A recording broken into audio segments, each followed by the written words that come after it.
Les amis, bonjour, j'espère que vous allez bien. Un petit tour de partage que j'aimerais vous faire tout de suite. Nous allons commencer avec le 50e anniversaire du capitaine Courage Rigobert Song. Oui, Rigobert Song fête ses 50 ans. Entre autres, on pouvait voir des grosses têtes du sport camerounais tout autour de lui. Nous avons Francis Ngannou, Alexandre Song, nous avons Raymond Kala et naturellement le Pititi, Samuel Eto'o, Francis Ngannou, je le disais, ils étaient tous autour d'une table. Voilà, en train de célébrer le 50e anniversaire du capitaine Courage. Il n'a pas manqué de remercier ceux-là qu'il aime bien et ses parents, sa papa qui est quitté tôt, sa maman.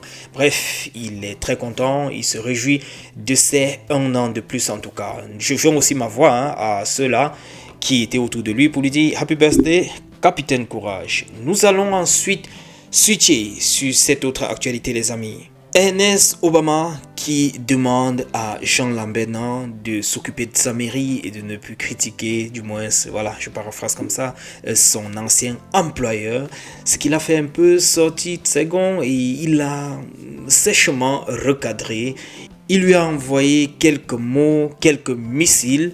Et le quatrième missile qu'il a envoyé à Ernest Obama, je le cite, « Je ne devrais pas critiquer mon ancien employeur, point d'interrogation, bon Dieu, fermez donc définitivement votre clapet sur la FECAFOOT qui vous a grassement entretenu et sur Eto'o dont vous disiez qu'il est Dieu.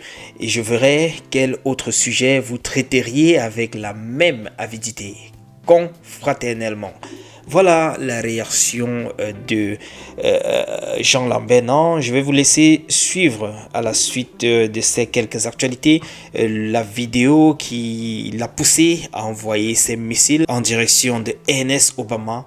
Je reviendrai pour vous dire quelques mots par rapport à l'élimination. Mais j'annonce aujourd'hui que tant que c'est ce staff technique, je ferai une pause sur la sélection. Oui.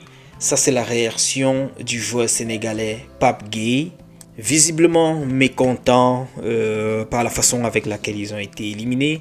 Eux qui menaient à 2-0 à la 80e minute. Waouh! Je me souviens que ce match, je l'ai regardé en live, c'était très rapide. En l'espace de 10 minutes, les choses ont changé. Une remontada. C'est vrai que le dernier but, le troisième, c'était un penalty fou. Un penalty comme on a souvent l'habitude de voir, qu'on peut bien discuter, où on te sort un penalty avec vraiment une faute qu'on ne peut même pas décrire. Je ne sais pas comment je vais vous dire les amis. En tout cas, il faut regarder plutôt la remontada des deux buts. Je crois que là, le coaching a joué pour beaucoup.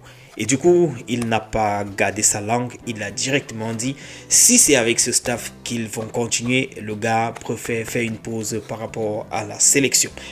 Les amis, nous allons enchaîner avec Dany Namasso. Dany Namasso du côté de Auxerre, il a reçu donc une prolongation jusqu'en 2029, du moins.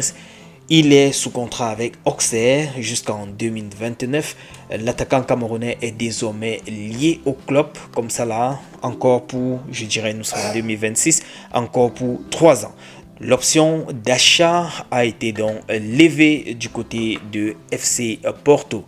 Les amis, nous allons terminer avec cette image de Fabrice Ondoa qui est en train de bosser dur en attendant le nouveau point de chute. On se retrouve les amis dans un autre tour de partage. C'était ces quelques petites actualités que je voulais partager avec vous. Je vous laisse écouter la sortie de Ernest Obama qui n'a visiblement pas plu à Jean Lambert et qui lui a répondu franchement, sèchement. Les amis, n'hésitez surtout pas de soutenir la chaîne avec des likes en vous abonnant aussi. Et pour ceux qui sont un peu plus gentils, n'hésitez pas de soutenir la chaîne en cliquant sur ce bouton PayPal qui se trouve dans la barre de description. On est ensemble les amis. Ciao. Raphaël Quoi, depuis qu'elle est à la tête des CRTV Sport, les choses bougent. Il fait un travail formidable. Peut-être si vous permettez un mot pour dire que moi je suis devenu journaliste parce que j'admirais Jean Lambert. Jean Lambert, on l'aime tous. Et je voulais également dire que la CRTV, les collègues qui ont été présentés, les confrères, la CRTV se bat comme elle peut, parce que parfois quand vous n'êtes pas dans une boîte, vous ne connaissez pas les difficultés que la boîte rencontre. À recruter des bons reporters. Sur les commentaires, les titres et autres, Raphaël Quoi, depuis qu'elle est à la tête de CRTV Sport, les choses bougent. Il fait un travail formidable. Les jeunes qui commentent les matchs, c'est pas mauvais, c'est pas mal. Moi, j'écoute. Mais le niveau, parce qu'on a quand même d'autres chaînes qui diffusent des matchs, on essaie de rentrer dans des comparaisons. Non, attention, moi j'ai écouté les reportages, j'ai suivi la finale de la Ligue des Champions sur la CRTV. Ces gars commentent très bien. Ils commentent très bien avec des chiffres, avec des stats. Mais qu'est-ce que vous voulez? On ne va pas exhumer, les gens ne vont pas revenir à la CRTV. Pas contre moi, c'est contre les gens la même. Non, je dis simplement qu'on ne va pas exhumer les gens et puis voilà. Non, moi je veux pas avoir des propos déplacés comme Jean Lambert. Hein. Okay. C'est l'homme qui m'a inspiré pour que je devienne journaliste avec Jean-Michel, avec Thierry Gilardi, dont j'ai le respect pour lui. Mais en tant qu'aîné, quand je le verrai, ce que je peux lui dire sur le plateau aujourd'hui, c'est que il devait peut-être prendre les postures de Alex Mimban. Alex Mimban, on ne sait même plus s'il est là. Il est maire, il s'occupe de sa mairie. Jean Lambert, non, il est maire des Minta, qui s'occupe des Minta, qui arrête de regarder la CRTV. Okay. Donc, si estime que les commentaires ne sont pas bons, c'est un aîné que l'on respecte tous, mais il a son franc-parler, on n'y peut rien. Et quand on a le franc-parler, parfois on peut avoir des propos que certains estiment excessifs ou déplacés. Mais Jean Lambert, non, on l'aime comme ça.